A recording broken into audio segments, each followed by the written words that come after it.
under recycling and hauling fees, it says cost for removing and replacing one roll-off is $240, and that's for recycling. And then when you go up to the hauling fees for the waste, it's $240. So we're charging for one, and we're not charging for the other, and it's costing us the exact same amount.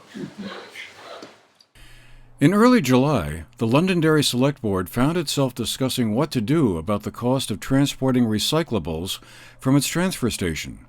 The cost of hauling trash and recyclables was the same, but at the moment they were only charging users of the transfer station for trash and garbage. Was this sustainable? The board members wondered. Recycling has been part of the Vermont landscape for a long time now, and the market for recyclable material, like cardboard, glass, or plastics, has gone up and down over time. China is, or was, a big market for U.S. recyclable material, but that market has changed over the past few years. We asked Joe Fusco, the Vice President for Communications at Casella Waste Systems, about what was going on in the recycling business at the moment. It's not great, but it's not as bad as it was a few years ago.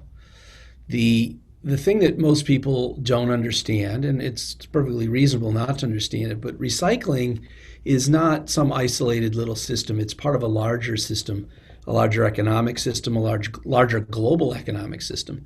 So we tend to need to be reminded from time to time that these things that we recycle are commodities, and they have value globally and nationally.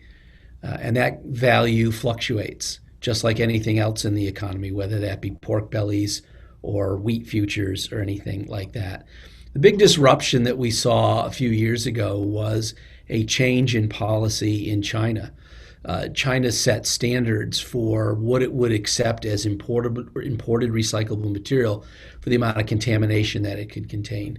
And those standards were quite draconian. They were beyond the limits of any existing technology to produce a bale of cardboard, a bale of paper, a bale of plastic with a level of contamination that it was just almost impossible to do. So what that did was it forced a lot of materials onto other markets around the world. And so you had a excess supply of recycled material trying to find a limited demand.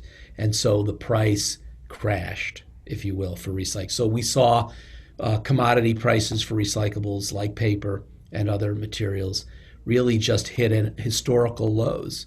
And so it became, that kind of disrupts the other part of the economics of a recycling system as well. The amount of money you've invested in capital and facilities and the cost of collecting that material and the cost of processing that material. So you had to make adjustments, and companies like ours and others made adjustments. We found other markets for our material. We weren't exporting a whole lot of material from Vermont, for example, to China anyways, but what that did was have a ripple effect on other markets as well. Places like India, places like Vietnam and Southeast Asia.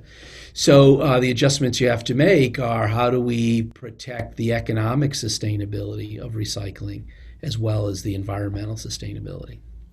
We also touched base with Paula Camperman, the outreach coordinator of the Bennington County Solid Waste Alliance, a consortium of 13 towns in Bennington County, whose mission is to reduce the amount of waste disposed in landfills and promoting recycling and reuse. What are some of the challenges facing the recycling at this moment? 2 years ago when we talked, the market at that point seemed to be in a bit of a downward trend at the time compared to a few years before then.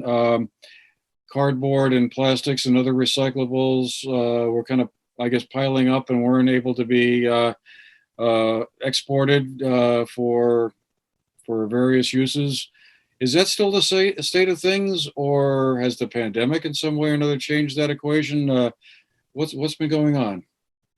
Well, a lot of things actually. Stateside we had a plastic bag ban and a single-use plastics ban that went into effect on July 1st, 2020, which nobody seemed to notice probably except those that were directly affected in the way of getting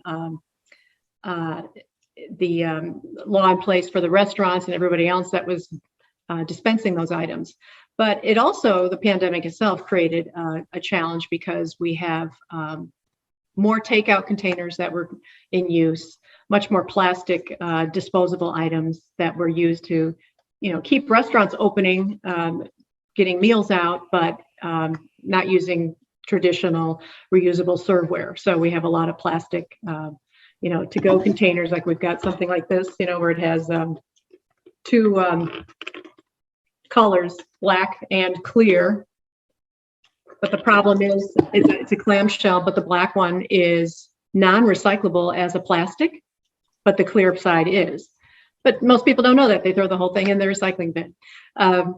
Also is the markets, as you mentioned, steep demand occurred with cardboard. Everyone was at home having everything shipped to them. So, the shipping companies were in high demand for cardboard, and we're, left and right trying to urge people to recycle the boxes that they were receiving the shipments in during 2020 to help keep the feedstock supplies up to meet the demand for all of the shipping that was going on. But so moving forward, we have to think about, finding ways to deal with all this excess waste.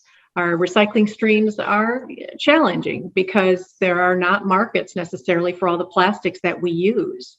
And so much of it is used in such a short time frame. So we have, you bring a plastic bag home or some other packaging, and it's holding its contents, but as soon as it's emptied, it's thrown in the trash because most of it is not recyclable.